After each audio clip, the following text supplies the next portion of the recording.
Welcome everyone to On Podcast, the On Microsoft podcast, where we talk about Microsoft stuff on a podcast. I'm your co-host today, Kareem Anderson, and I'm joined by the world's greatest co-host. Earth Bacchus.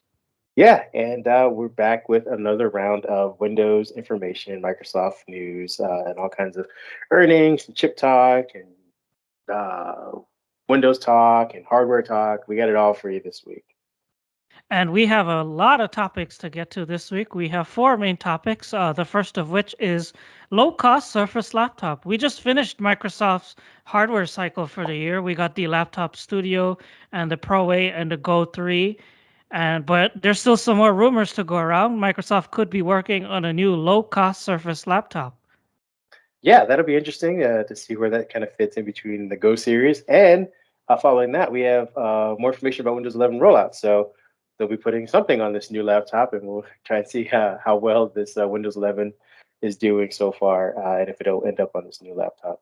And speaking of laptops, what are inside laptops? There are chips inside laptops, but in this case, we're talking about desktop chips and Intel Alder Lake and everything that's new in Alder Lake. Maybe Intel is going off Apple a bit here. Yeah, you gave everyone a little bait and switch there. We're also going to be at the end of the day, we're going to round up and kind of give you some financial news, see how Microsoft is doing, where they're positioned at as one of the world's I guess, most valuable companies as well. So we'll get to all the earnings talk, and I'll try and break it down to where it makes sense for you and I. And then we also have our fast recap this week, and there's a ton of news that we want to get to in fast recap. We're talking about Windows 10 getting the Windows 11 Microsoft Store, Android 12L, Windows 11 Insider builds, Xbox, as well as Microsoft overtaking Apple as the world's most valuable company. Yeah, just kind of hinted at that. And then we have our week ahead, which is the fun stuff. We have Fallout from the second Solarwinds attack, just kind of Microsoft sounding the alarm right now to kind of prevent the massive hack that happened before. We also were talking about Dell's long random numbers and letters video conferencing monitor. I'll let you describe that later. And then we'll be teasing a guest. Hopefully, we hope you guys like our guest, and we love talking to him. We want to try and get as many people in the industry as we can on this podcast. So we'll be talking about that later on. And you can't forget Microsoft Ignite is also coming up next week too, and there's a ton of news that's coming. We have a lot of embargoed information that we want to get out there for you guys next week, so be sure to keep tuned next week for all that good stuff. With that all being said, let's jump into the news, and we'll start off with our first exciting topic, which is the Surface laptop. What do we get? What do we know about this?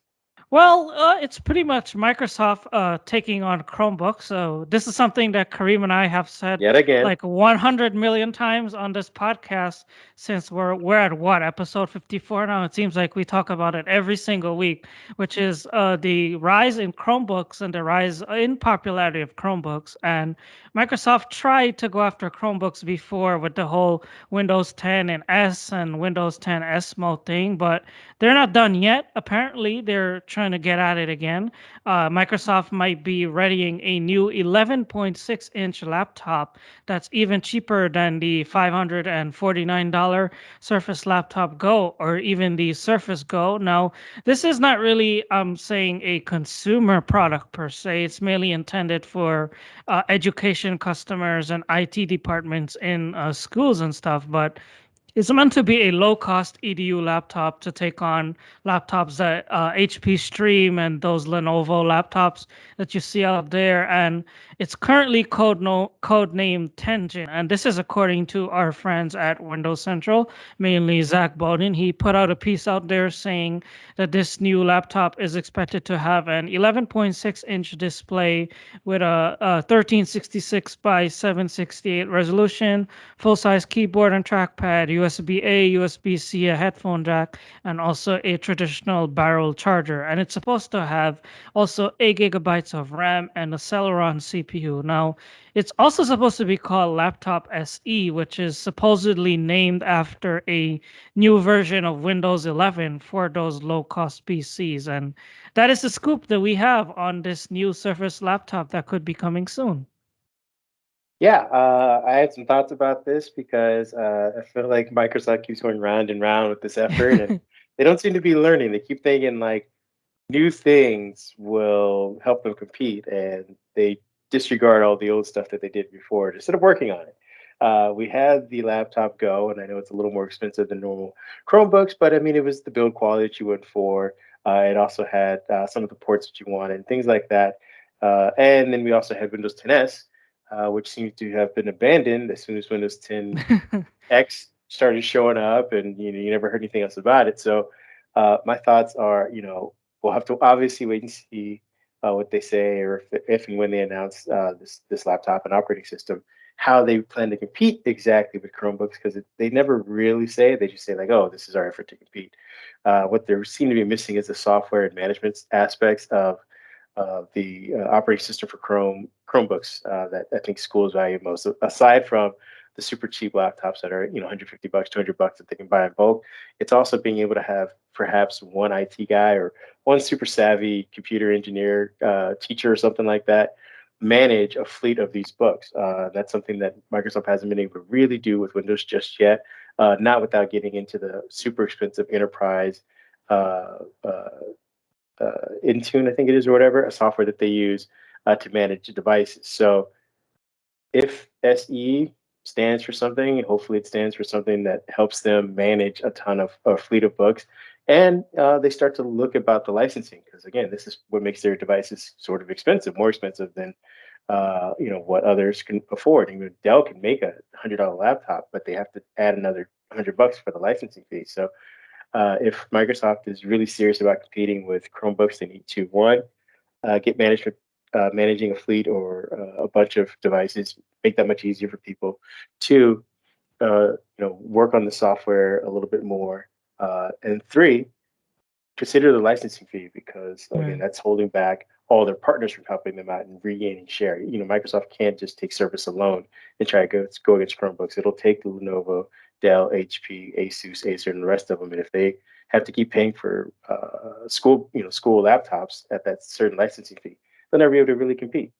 So what do you think SE stands for? My guess is that it will be called Windows 11 Slow Edition, because you know that on these Celeron and these Pentium processors, if you open one Chrome tab, your whole device locks up. So what are you guessing Windows 11 SE could be all about? Could it be a little bit like Windows 10 in S mode where it's locked down, or do you think it's mainly, because I know we're about to get into what Intel did with their new processors with the big little and the whole sharing the across the chips and optimizing for Windows 11 and putting tasks to the front. Is this something that you think could be done in Windows 11 SE? Yeah, I think Windows SE is less about the chipset necessarily, but ideally it's locked down. And like I said, Windows 10s was locked down. You didn't have to give people the ability to get back to Windows, and unless you're going to change the entire architecture of Windows, which I think they tried to do with Windows 10X, they couldn't do it in time. Then you're really just going to SE is really just going to be Windows 10s again with maybe some new additional features. Like I said, at the end of the day, it comes down to management. If one person can manage locking and assigning users and reassigning devices to people on the fly without needing training or Microsoft assistance, that's the biggest part. However locked down it needs to be. I mean, there's not a ton of stuff in the Windows Store to begin with, so by default, Windows 10s is pretty secure and locked down. So I don't know if necessarily locking it down even further is going to help very much. You just again, you need to be able to say, here's 50 books that need to be recycled every class by different assignments, and that comes down to the Microsoft account manager basically. And I think we had some updates about that earlier this week when they started adding that out of box experience to Windows 11, wasn't it? Yeah, in the After Windows one of Insider build, yeah. Exactly. So maybe this is something they paired off a while ago and they're working on and they'll produce to people. But I do think they need to again, account management is a big thing.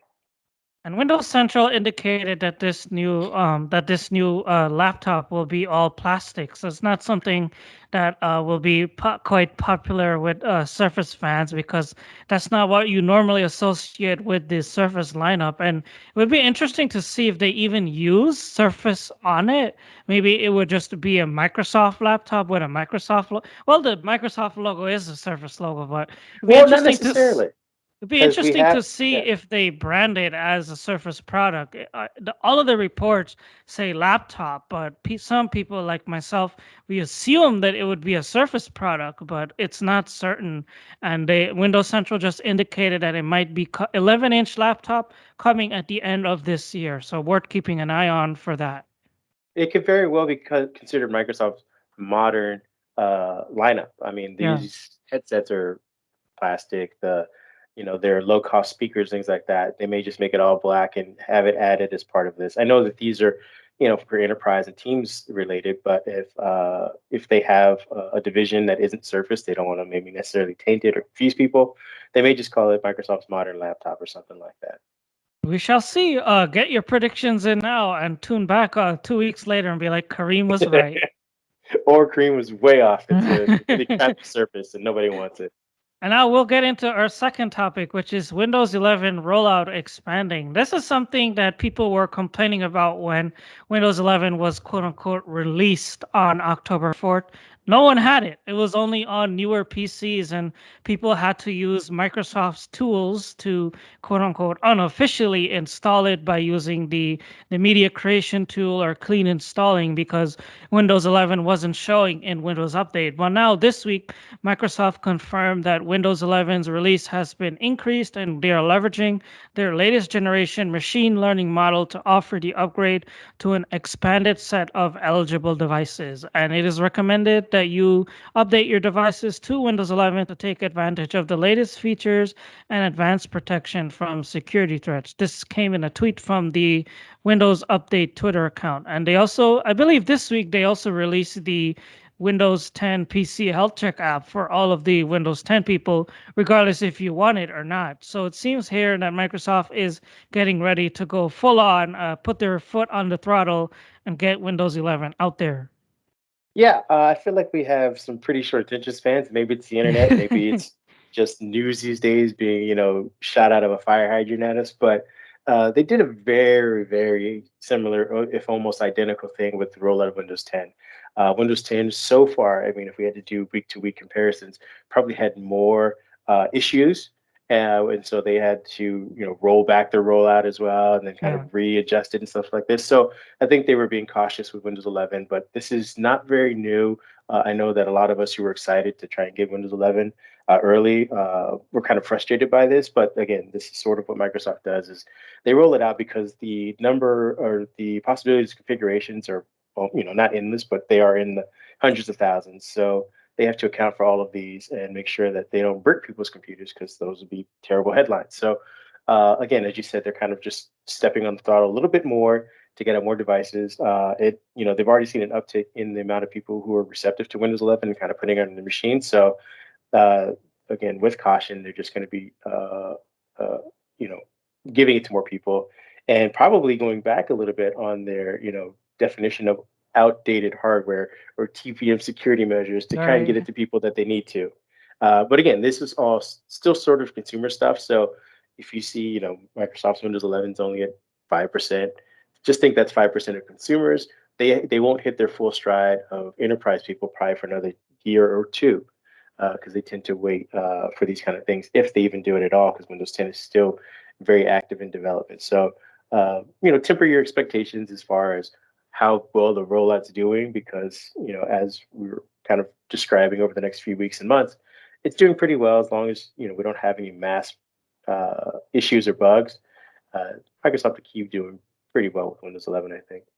And last week in Fast Recap, we talked about all the good stuff that Apple is doing with its new M1 Pro and M1 Max CPUs. But this week we're heading over to Intel because Intel just announced their new 12th Gen Core CPU family, and this represents a major shift for Intel because their new chips are inspired by what ARM has did and what Apple is doing, where they have a new Intel Thread Director technology, and it helps Windows 11 place the right process and the right thread and the right core at the right time so you could have increased multi-threaded performance in Windows 11 CPUs. And I know you always follow this stuff closely. So what do you have to say about the new 12th Gen Core CPUs?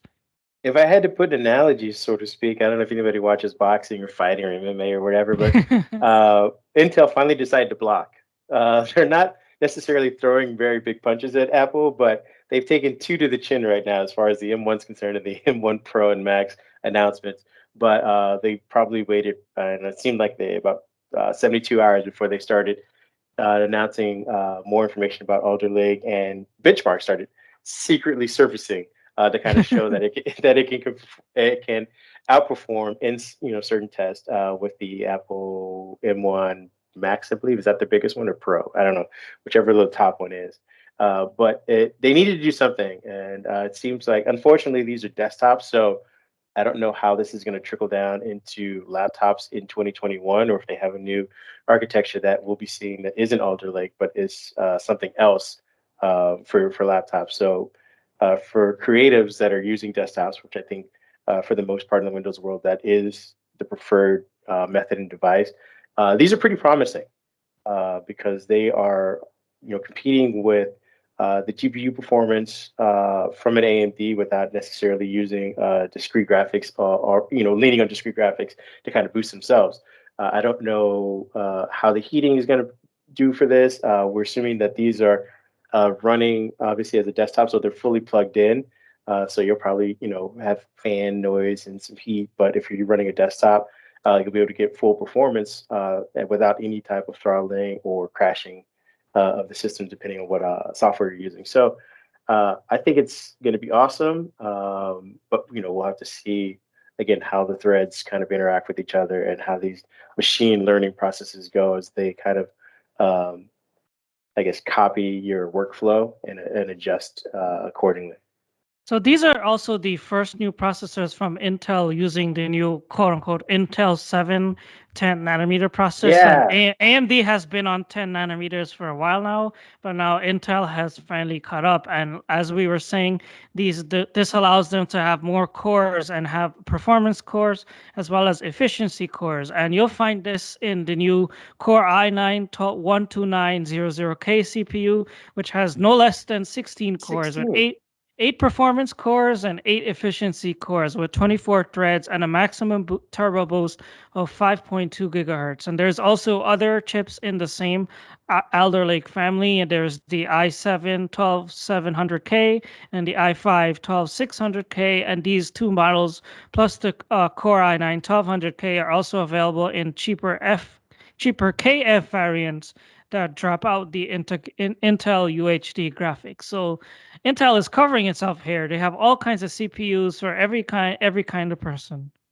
Yeah, as I was mentioning earlier, the benchmarks that you were going to be seeing over the next, like, I don't know, month or so will be probably from the desktop ones, which are going to be the ones that outperform the Apple M1. So again, take that with a grain of salt. What Eric just mentioned though is that they do have less powerful i7 and i5 ones, which we'll probably see start creeping in because I think they go on sale actually November November 4th. 4th. Yeah. So if you, which means device makers have probably started already, putting them in versions of their laptops. So I'm assuming CES is going to be filled with a lot of these i7, i5 Alder Lake chips in like your new XPS 15 or your X1 carbons, things like that. So um, again, it won't be the i9 that gets the BT M1 Max or whatever that you see in these comparison benchmarks, but it should be right up there with outperforming 11 gen, which was pretty good, and I think the Ryzen is it 7000 or something like that. AMD chips as well. So Intel's making some strides. A little, I mean, better late than never, I suppose. But be sure to get your wallets ready because these are Yeah, not cheap.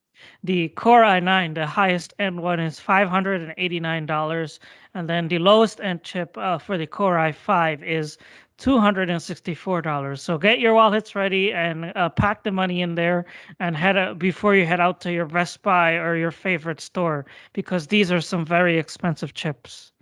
yeah. I mean, relatively speaking, I mean, if you, I'm assuming anybody who wants to get the i9 is probably using it for work. So if you Yeah. can try and get your work to write this off as an upgrade, try and do that.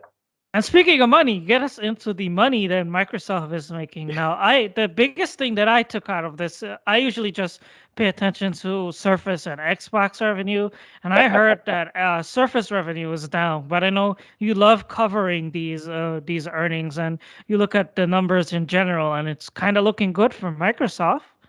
Yeah, yeah. I mean, it's basically the same story they've had for almost 2 years now.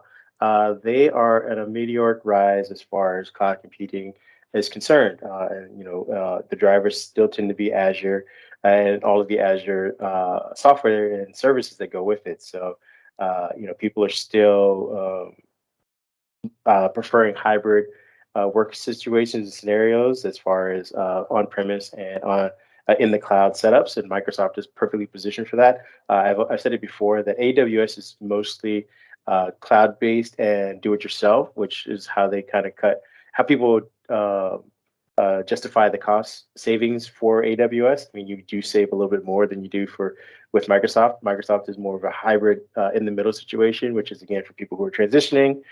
Which again, if you're not fully based in Linux, or if you're a company that's a small to medium business and you're looking to do some cloud migration, but still have, for whatever reason, issues with going fully, Microsoft is your perfect thing, and they found their niche, and they seem to keep thriving at that.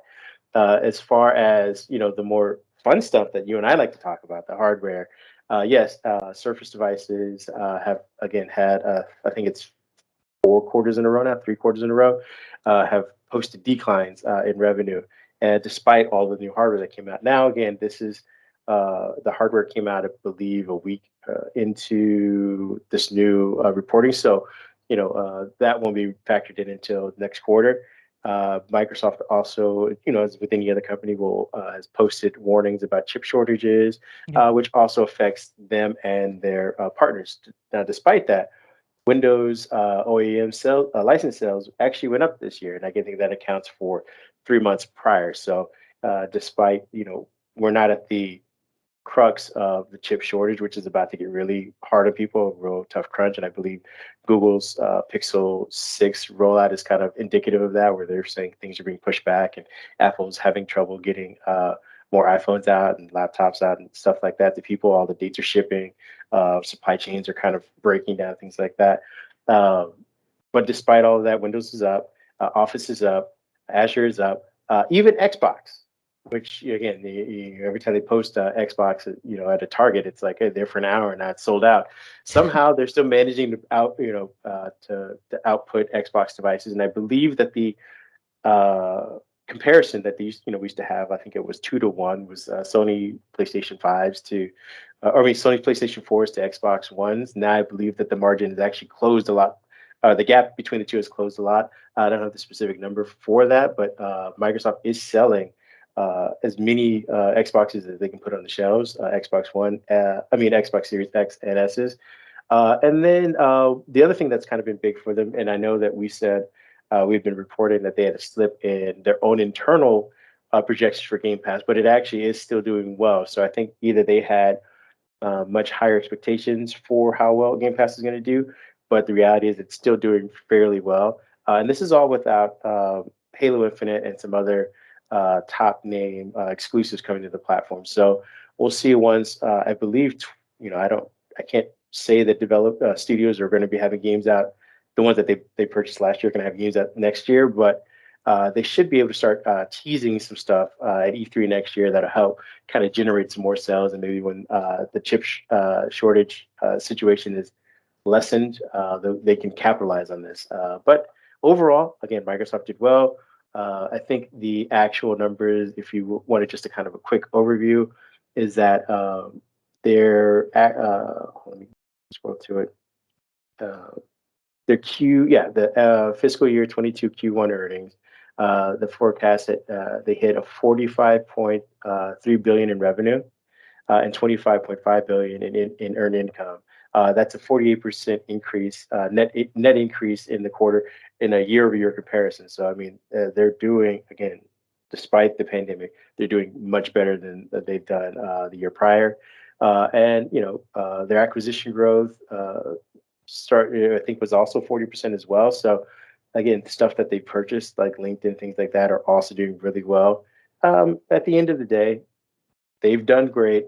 Hardware is a little down, and again, I don't know if Microsoft continues to think of Surface as a hobby, but they're going to need to start justifying, another quarter of decline, even with all of these new, more expensive devices out, because they're sinking R&D into these things. They're going to need to recoup at some point. And we heard the reviews for the Surface Duo 2 not as high. The Surface Laptop Studio is kind of an expensive device, very niche one. So maybe the Surface Pro 8 is what brings in what they need for the rest of the quarter. Even with all that, so Microsoft is still doing pretty well because I know we Oh saw yeah, today that Microsoft bypassed Apple as the most valuable company in the world, but not by much, but they did bypass Apple as the most valuable company in the world. yeah, they did, and this is kind of a mixed bag for both companies actually. It's good news for Microsoft for how tentative this could be. Like I wrote in my piece that this may only last a day or two. I think what ended up happening was that Apple missed uh, investor projections, not their own. They had another blockbuster quarter as they normally do, but investors were expecting a little bit more, and they also had some kind of downer news as I think Amazon reported it, Apple's reporting it, Facebook already mentioned stuff about it. Is that again the chip shortage is going to be an issue for them and supply chain breakdowns because Apple depends. I think it's 45% on just hardware sales of the iPhone alone, and that's going to be affected this next quarter. They're still planning to sell, you know, 30 billion dollars worth of them, but they did warn that they were going to have about a $6 billion hit, which I think I wrote in my pieces as perspective. They make $1 billion revenue each day. So six Yeah. yeah, 6 billion is not good. It's a bad week for them, but they'll survive. What ends up happening at the top is we have Microsoft at 2.47 trillion in market cap, and Apple's at 2.42. So, like I said, when the skittish investors from Apple kind of come back and realize that Apple's not, it's not doom and gloom, it's they may surpass Microsoft. And again, like I mentioned in my piece, this is not the first time this has happened. We just weren't at the $2 trillion mark when it did. Microsoft did this again around the same time last year, in 2020, and it's for the same exact reasons. Where Microsoft is had made the giant pivot to software and cloud services. And Apple's slowly doing it, but they're still mainly being dragged down by hardware. When the pandemic hit, software and services and the things that like telecommunications, cloud management, moving to hybrid systems, things like that, were all in Microsoft's favor. Apple will get there with their services as well eventually, I think. So how many window value worth of Windows phones is that difference? Can you tell us? Since Windows phones are valued at zero right now, it's gonna be hard math for me to kind of. I know, for those of you who are still using them, you guys are champions. But let's be honest, the Windows phone is practically useless these days. So it's gonna be hard math to do. But again, it's 0.47 versus 0.42 trillion. So we're in the trillions. I mean, it's still a significant amount of market cap value, but between these two giant companies, they're just trading blows for the top. And I think the third most valuable company is a Saudi oil company at that. So, they're not in fear of being, left over by even Tesla or Amazon or anything anytime soon. So, kudos to Microsoft and Satya Nadella and the team. And I even give credit to Steve Ballmer because he put things in motion. But, you know, it, who would have guessed that Microsoft, after having the antitrust things and kind of having the fumbles in the early 2000s, would come back and bounce back to be the most valuable company, even competing for in the last 2 years. And all that said, it's time for our fast recap. We're giving ourselves about 10 minutes this week, but we still have a lot to get I to. was going to say we might need to bump it. And the first topic that we want to get to is the Windows 11 Microsoft Store coming to Windows 10. So Windows 10 is not dead yet. Microsoft is now testing the Windows 11 Microsoft Store with Windows 10 insiders on the release previewing. This was sent out by Rudy, who heads the team that designed the new Microsoft Store, and it seems like it's pretty much the same experience as it is on Windows 11. You get the Win32 apps, but obviously you will not get Android app support because that is exclusive to Windows 11 for now. Yeah, as you said, it's practically the exact same thing. What I'm hoping for is that they, at some point, update the search capabilities in both Windows 11 and Windows 10. I think that is the baseline that they need for both operating systems to make that store pretty amazing. The next thing we have up is Android 12L, which is an update coming to, and I wrote support Surface devices, Surface Duo devices, but it's actually for Android devices, just large screen devices for Android. Android or Google's been rumored to have its own foldable. So this Android 12L is basically a feature pack that's going to be rolled out eventually to Android 12 devices to help with multitasking, add a taskbar, which I think things are some of the things that Microsoft has been doing in Microsoft Launcher. So these will be native, and maybe Microsoft can do less development on the launcher itself and start working on other features and let the native version of these kind of work more seamlessly on the devices. So Android 12 should be coming. I think they are testing it now. They had it. They talked about it at their developer summit. I believe they had 2 days ago, 2 or 3 days ago. So we'll see if it comes out or teased on devices in 2021 or 2022. Maybe Samsung has something that'll make use of it soon. And then Microsoft also released a new Windows 11 dev channel build. And this is another minor one per se, but as we hinted at the top of the show, there's a new Microsoft account settings page, which is directly in the Windows 11 settings now to help you manage your devices and all kinds of other Microsoft account stuff. This is one of the major new features in that build. And we have the full release notes on our website if you want to check it out. Yeah. And we also have, I believe, for those of you who are Xbox insiders, you are going to be getting access to a built-in Twitch app, which or Twitch app live streaming experience. So this is something I believe PlayStation 4 had, and something that was sorely needed, for the Xbox, especially people who weren't bought into the Mixer platform or Facebook gaming or whatever I think they are now. So if you're a Twitch streamer, Microsoft is going to hopefully be making it easier for you to do that straight from your console. And we were to talk about Microsoft overtaking Apple as the most valuable company, but we already got into that. So we're skipping that. And it looks like we didn't need 10 minutes after all. No, we just placed it. We dropped it in other places throughout the other stories throughout our podcast. And that said, it's time. I forgot to get to our poll results. We did ask you Yeah, guys well, there you go. a few questions over on our Twitter about some of the topics we talked about today, and we asked a series of 3 questions. And the first of which we asked you about is Windows 11's rollout is expanding. Did any of your PCs hit or get a notification for Windows 11 eligibility in Windows Update this week? And they were 10 votes. And 50% of people said no because I already upgraded. 40% of people said yes just this week. And 10% people said no, I force upgraded my PC. Yeah, I think we have a pretty what I consider elite audience. So I expected those numbers to actually be a little bit higher for people who are already upgraded. I feel like a lot of our audience is already Windows insiders. So again, just kind of goes to show how slowly and cautious the range of people for Windows operating systems can be. And second up, we asked you about some Chromebooks.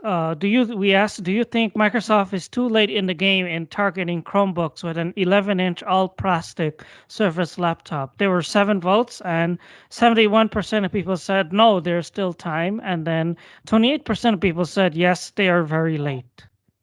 Yeah, our own editor in chief, Kip, has always rung the bell that Microsoft is too late for the Chromebook revolution, and I argue against it all the time. And maybe that's just me being contrarian or playing devil's advocate, but I do believe he has a point that momentum has grown, at least here in the U.S. It's going to be left to see if it kind of translates internationally as well. But if Microsoft can maybe head off internationally, they can keep it centralized in North America and kind of deal with those repercussions there. But they at least as far as the way that they're about to do this low cost laptop and this SC operating system and leaving Windows 10s out to pasture and leaving the Surface laptop go unupdated. I mean, I feel like they're not very focused, laser focused as they should be to combat Chrome books right now. And then third up, we asked you about your thoughts on Intel's chips, and we asked, is Intel making advancements with the big little hybrid tech in Alder Lake, or is it just catching up with Apple's M1 chips? And 72% of people said yes, it is huge. 18% of people said no, AMD is better, and 9% of people said no, Qualcomm is better. So we had a whole bunch of different responses there. Yeah, that's all over the board. I do. I think I can agree with everybody. Actually, I do believe that this is big for Intel, but it's again desktop. And the big trick that Apple has kind of figured out is that uh, their performance is measured across both plugged and unplugged. That's huge. That's something that Intel hasn't been able to do. I mean, historically, like the way your laptops work. Again, this is where people want to, consolidate, where they don't have to buy a desktop and a laptop. Is that they get the best performance, you get the most performance out of the chip when it's plugged in. Apple's getting the most performance out of the chip plugged in or not, and Intel hasn't been able to match that. AMD is getting close to it, but they still throttle when they're unplugged. And Qualcomm, the architecture is great, the performance is still sort of lacking. Like they have been able to figure out how to navigate cores and kind of turn things on and off when necessary, but they've been able to push the limits, and perhaps that's just the nature of their devices being super thin and not having room for the ventilation like they would need to be, like uh, you know uh, Intel has done. So again, I think everyone's correct in their own versions of those answers. And then last up, it's all about Surface. We said that Surface revenue is down this quarter. Do you plan to buy a new Surface this holiday?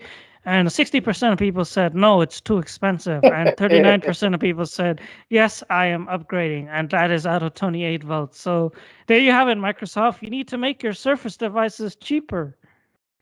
I do. I think at this point, when they get into the iterations of their devices, like when you get to a Surface Laptop 4, it should be coming down in price. There's no reason you're not a reference device anymore. You've made 4 generations of it. If if Lenovo and Dell and the rest of them wanted to copy it, they would have by now. And they've kind of taken your lead and made super great ultrabooks.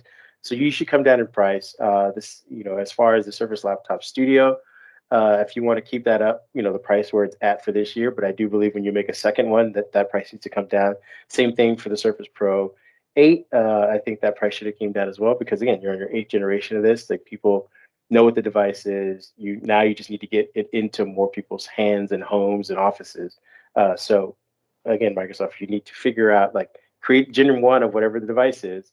Let it be super expensive, but when you make 2, 3, and 4, come down in price. Let more people get it. And Apple figured that out. Their MacBooks, I believe, are pretty affordable. They're at 999 or 899 or something like that. And they also go on sale very often. So you can't even say, like, oh, we're going to be in the ultra expensive tier like Apple. Like, they're starting to come down in price. And that's it. That is our final poll. And thanks everyone who voted. And be sure to check our Twitter on Fridays for our special What Do You Think polls. Yeah, we thank you for all your responses and your interactions and your engagement. Like, it's always appreciated and gives us something to talk about. And now it's time for our week ahead segment, which should shape up to be a very busy week. Yeah, I believe I wrote about Microsoft kind of ringing the bell about a similar SolarWinds attack from Russian nation state based attack. As of right now, this attack is from the same place in the same area that unleashed the SolarWinds original one. And they're using a similar Trojan horse to kind of gain access. I believe the quote from Microsoft's corporate vice president of Customer Security and Trust, Tom Burt, mentions that Nobelium, I believe, and I'm probably pronouncing it incorrectly, has been attempting to replicate the approach it had used in the past attacks by targeting organizations integral to the global IT supply chain. This time, it is attacking a different part of the supply chain. Resellers and other technology service providers that customize, deploy, and manage cloud services and other technologies on behalf of their customers. Whoever the customers are probably just people internationally who want surveillance access to businesses or whatnot. We believe Nobelium ultimately hopes to piggyback on any direct access that resellers may have to the customer's IT systems and more easily impersonate an organization's trusted technology partner to gain access to their downstream customers. So again, I believe the first one kind of was questionable whether or not Microsoft Exchange allowed people to share uh, phishing attacks amongst themselves and gain access into trusted security passwords and accounts, things like that. This attack seems to be doing very similar effort, but um, because Microsoft has been kind of keeping an eye on this. It started, I believe they said it started in late June or early May, or late May, early June. They're now giving this information over to the proper authorities. They're working with security efforts and measurements, and they think they said that. Right now, only 140 resellers have had issues compared to, I believe it was 18,000 who were potentially exposed. And I think, but only fewer than 100 actually got hacked. So hopefully the numbers stay low. Microsoft is on top of this, and we'll be keeping updated on this because, again, I'm sure if this becomes a bigger thing, Microsoft will be dragged back to Congress to explain what the hell's going on. And speaking of going on, it is also Microsoft Ignite that's coming up next week on November 2nd. And we have a ton of news coming up centered around Teams, Windows 365, and all kind of those IT centric stuff. So be sure to keep tuned to on Microsoft next week to get all those stories. Yeah, Ignite's a big thing for cloud and even for schools to a certain extent. So we should be seeing some new services, some updates to previous services that are, again, about cloud management, IT administration, things of that nature. So yeah, it should be good. And then I'll let you kind of describe this because I don't even know how to start this. Yeah, I got a new Dell video conferencing monitor that came in for review. We previously had the Microsoft Teams certified monitor that I reviewed previously, but now this is the Dell 27 video conferencing monitor S2722DZ. Don't let the numbers fool you or scare you. This is a pretty awesome monitor. It's 27 inches in size. It has slim bezels and it has a pop-up 5 megapixel webcam that's wide angle. So if you're using your monitor, say in a family room or in a conference room, you could just put this on the table and everyone will be in your shot. And it has a lot of fancy, cool features. Just got it in yesterday and looking forward to doing a full review. Yeah, I'm still waiting on my service devices. Like I said, shipping has kind of been an issue for a lot of people, and I think with the holidays kind of barreling in on us, this is not helping things. But I just finished up my notes on my review for the P15, the Lenovo P15 ThinkPad 15, which is a beast of a device. And I do have I think an Extreme coming in, ThinkPad Extreme also coming in, and I've just started testing the Legion 7i as well. So these are all powerful devices. I wish I had the Surface device to kind of compare against them. But if you are looking for your next creative device and you don't mind it looking like a Lenovo, these one of these three might be the one for you. And we also have a special guest coming on our podcast next week. If you guys are familiar with Windows on Windows, this is a YouTube channel that's dedicated to the history and development of Microsoft Windows. We'll be having the proprietor and the owner of the channel on our podcast to talk about everything Windows and all things Microsoft. Yeah, I just got turned on to this recently, thanks to you, and been following some of their videos, and it's super in-depth information, but presented in a very educational, casual fashion. So, if you again want to impress some of your friends at the proverbial dinner table or Zoom dinner table with some Windows information, that is the channel to go to. You can also impress people at your Halloween party too. Yeah, I don't know who's going to be sitting around saying, you know what, Longhorn was a great attempt, but who knows? You might be at better Uh, parties than myself. and that's it. That is our podcast this week. And as always, we thank you guys for tuning in. Yeah, you can find me at Mindhead1 on Twitter. And where can people find you? A back journ. Yeah, and also on Microsoft on Twitter is where we house all of our latest writings, any of our giveaways, where we host the polls and the questions for you guys to comment on, where we update you about the podcast and any other latest news from Microsoft. You can also visit our website, which is on Microsoft.com, where you can get all of the writings and the headlines are really just on Twitter. But if you want to read the actual articles and kind of get a feel for our writing styles, that is the place to go. We also have an Instagram. We also have a Pinterest as well for people who are into gaming. Please follow Brad and his musings on there as well. And I believe that's all the places you can find us. Oh, and Spotify and any other place that you can get an actual listening podcast from as well. All right, everyone. Thanks for watching and see you again soon. Same place, same time. Yeah, have a great weekend. Grab some candy. Don't get any cavities, and we'll see you guys next week. All right, everyone. Take care. Bye bye for now. Bye.